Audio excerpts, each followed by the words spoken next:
Number 1, Israel के पास जंग का मसाला बहुत थोड़ा रह गया।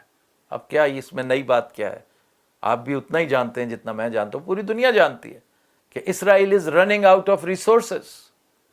जो इस तरह के ये स्पेशल रिसोर्स होता है जंग का, चुनांचे उसने मजीद शोर मचाना शुरू कर दिया कि मर गए, लुट गए, आओ और हमारी मदद करो। अभी आपने सुना होगा कल 5वां F-35 गिर गया है। नेतन्याहू ट्रंप की जान को रोए चला जा रहा है कि वो अकल नु हथ मार, खुदा का नाम है, हमें हेल्प करो। और वो आगे से ट्वीट पे ट्वीट करता चला जा रहा है। उसका ख्याल है कि ट्वीट करने से ईरान डर जाएगा, और बमबारी करके हौथियों को तो तुम डरा नहीं सके, बरतानिया भी और तुम भी पूरा 1 महीना बमबारी करते रहे, क्या उसका बाल भी बांका नहीं हुआ। इस तरह की ट्वीट को डिप्लोमेटिकली ब्लिंकिंग कहते हैं। डिप्लोमेसी की जबान में ये ब्लिंकिंग कहलाता है, यानी आंख झपकना। तो आंख किसने झपकी? ट्रंप ने। सस्टेन किसने किया? ईरान ने। ईरानियंस आर नो होसीज, वो उनसे 10 हाथ आगे हैं। उनके अंदर रेजिस्टेंस भी है, रेजिलियंस भी है और फायर पावर भी है। इसलिए इसको इतना इजी नहीं लिया जा सकता। Now all the more reason to drag Donald Trump into the war. इसके लिए मैं बड़े दिन से कह रहा हूं कि कुछ ना कुछ ये करेंगे, क्योंकि इनके पास वो इंफ्रास्ट्रक्चर है ना, इतनी आसानी के साथ जब चाह कोई ना कोई थिएटर, जिस तरह हम अपने शो में मिनी थिएटर बर्पा करते हैं, ये कोई इंटरनेशनल वाकया बर्पा कर देते हैं।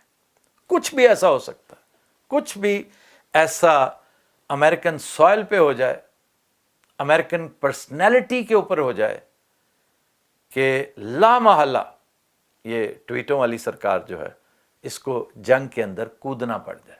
जब ये वक्त आएगा तो उस वक्त 3 ममालिक आपको बगलें बजाते नजर आएंगे। आप जानते हैं, कहने की जरूरत नहीं है, चाइना, रशिया और इवन शुमाली कोरिया। 1 महीना इस तरह की जंग का मुतहम्मल अमेरिका नहीं हो सकता। आप भले से उससे रोमन अंपायर समझें, उसे जो मर्जी समझें, अवतार समझ लें उसे किसी देवता का, लेकिन American imperialism is going down. और जब इकोनॉमी नीचे जा रही हो, जब उसमें पहले ही $37 ट्रिलियन का शगाफ पड़ चुका हो, तो फिर जंग उसके बस का रोग नहीं है। जंग एक बहुत महंगा शौक है, मैं रोज कहता हूं, अमेरिका इसका मुतहम्मल नहीं हो सकता। अब इसी मकाम पर पाकिस्तान को भी एक मुश्किल का सामना है। अब वो क्या है? इंडियन प्राइम मिनिस्टर की रगे मार धाड़ एक बार फिर फड़कने लगी। उसका रवैया, उसकी गुफ्तगू, उसके उम्माल, उसके चहेते, उसका मीडिया वही जहर फिशानी फिर से करने लगा है जो आज से महीना 1.5 महीना पहले वो करते आए हैं। थोड़ी देर के लिए जैसे एक वक्फा होता है ना, अब वो फिर से अपने फर्मे में वापस आ रहे हैं। अब इंडियन फॉरेन सेक्रेटरी की गुफ्तगू सुनिए, जिसपे बार बार वो चिल्ला चिल्ला कर कह रहे हैं कि भाई हमारे प्राइम मिनिस्टर ने प्रेसिडेंट को मुंह पर कह दिया कि भाई तुमने कौन सा सीज फायर करवाया, तुम क्यों गलत क्रेडिट ले रहे हो, ये तुम्हारा काम नहीं था, और कोई ट्रेड टॉक नहीं उसके नतीजे में, ये बहुतान तराजी कर रहे हो तुम। ये 2 बेलिजरेंट कंट्रीज के एमओज ने आपस में तय किया, और वो तो ये भी कह रहे हैं कि पाकिस्तान की तरफ से ये रिक्वेस्ट आई थी। और आपको याद होगा, मैं काफी अरसा पहले ये कह चुका हूं कि जब इस तरह की रुकावट आती है जंग में, को वक्फा आता है, को थोड़ी देर के लिए व्हाइट फ्लैग लहराया जाता है, तो उसका मतलब कोई टॉक्स नहीं होता, बहुत सारी और चीजें होती हैं। कोई थोड़ी देर के लिए सांस लेना भी होता है, क्योंकि दोनों तरफ इंसान लड़ रहे होते हैं। अपने जख्मी और शोहदा उठाने के लिए यह मामला किया जाता है।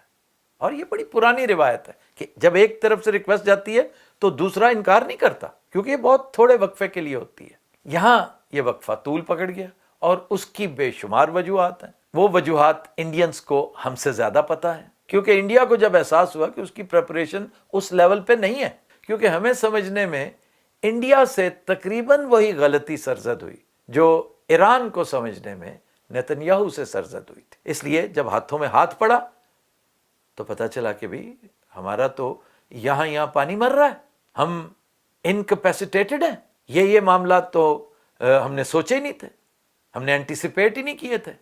तो आपने वो वक्त हासिल किया और इसी दौरान आपने जंग की तैयारी की। आप इससे इनकार करते हैं?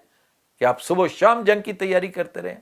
آپ برازیل تک جا پہنچے، اس سے پرانا استعمال شدہ جہاز تقریباً نئے کی قیمت میں آپ نے فوراً خریدا، جو ایویکس کا کام کرتا ہے، اسے ایمبریئر کہتے ہیں.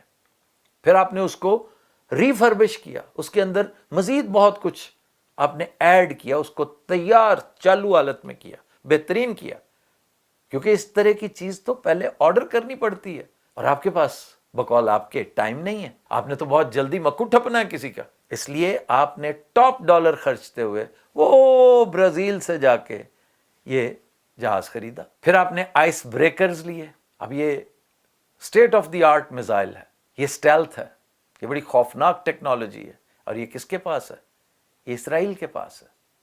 یہ آپ نے چند دن پہلے میں نے گزارش کی تھی، ہمارے لیے ہی لیا، یہ بھوٹان کے لیے، نیپال کے لیے نہیں لیا آپ نے. پھر آپ نے ایک پورے کا پورا ریوڑ بھیجا ہے پوری دنیا میں، ششی تھرور کی سربراہی میں غالباً، کہ جائیں اور سب کو بتائیں کہ پاکستان از اے ٹیررسٹ اسٹیٹ، پاکستان از اے روگ اسٹیٹ، پاکستان یہ کر رہا ہے، پاکستان وہ کر رہا ہے، تاکہ ایک فیوریبل ماحول کریٹ کیا جائے، ہمیں کوئی پریمپٹیو حرکت کرنے کا ایک بہانہ میسر آ جائے. پھر آپ نے ایمو وغیرہ کے لیے، عام اسلحہ کے لیے، چھوٹے موٹے کاموں کے لیے $5 بلین کا زر کثیر جو مختص کیا تھا، وہ سارے کا سارا خرچ کرنے کے بعد نئی ڈیمانڈز بھی کیٹر کرنا شروع کر دی ہیں کہ نہیں بھئی یہ بہت ضروری ہے. اور ہر سینسبل شخص یہ جانتا ہے کہ آپ نے یہ تیاری کل پرسوں ترسوں نہیں کی، مہینہ 2-3 مہینے پہلے نہیں کی، آپ کئی سالوں سے اس کی تیاری کر رہے ہیں. تو اس لیے آپ کے پاس تو سٹاک پائل کافی ہے. جیسے ایران تیاری کر رہا تھا نا، اس کو پتا تھا کہ اس نے کیا کرنا ہے، آپ کو بھی پتا تھا کہ آپ نے کیا کرنا ہے. پرابلم یہ کہ ہمارے دوستوں کو نہیں پتا تھا کہ آپ اس حد تک اتر آئیں گے. ایک اور سوال اٹھتا ہے کہ آخر بھارتی وزیر دفاع چائنا کیا کرنے جا رہے ہیں؟ یہ بھی اسی سلسلے کی ایک کڑی ہے. چنانچہ یہ کوئی راکٹ سائنس نہیں ہے جسے سمجھنا پڑے. بچہ جانتا ہے کہ آپ تیاریوں میں ہیں، آپ نے بڑی انویسٹمنٹ کر رکھی ہے BLA کی شکل میں، TTP کی شکل میں، اور بہت ساری شکلوں میں. اور یہ ہو نہیں سکتا بقول آپ کے دانشوروں کے کہ فصل پکی اور ہم ہارویسٹ نہ کریں. چنانچہ آج کی اس پوری گفتگو کا لب لباب، اس کا کرکس، حاصل غزل اپنی حکومت سے ہماری یہ گزارش ہے کہ کچھ تھوڑی سی تیاری کرو. یہ اپنا سارا دھیان کرپٹو کرنسی کی طرف ہی مبذول نہ کرو، جاؤ اور چائنا سے کوئی منت ترلا کرو، کیونکہ خرید تو ہم سکتے نہیں ہیں، مانگ تو سکتے ہیں نا. یہ وہ کام ہے جو ہمیں آتا ہے اور ہم اس میں طاق ہیں.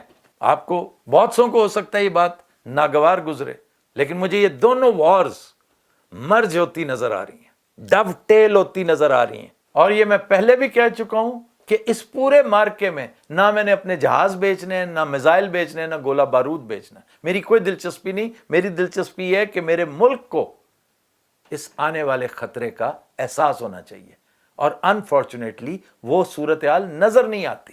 پھر یہ کہ امریکہ پر تکیہ ہرگز مت کیجیے گا. یہ تو ظالم خلیل زاد نے کہا نا کہ پاکستانی جرنیلوں کا اعتبار نہیں کرنا. میں کہتا ہوں کہ لڑتے ہوئے پاکستانیوں کو کبھی امریکی صدر کا اعتبار نہیں کرنا چاہیے. یہ ہمارے ساتھ 1 سے زائد مرتبہ ہاتھ کر چکے ہیں.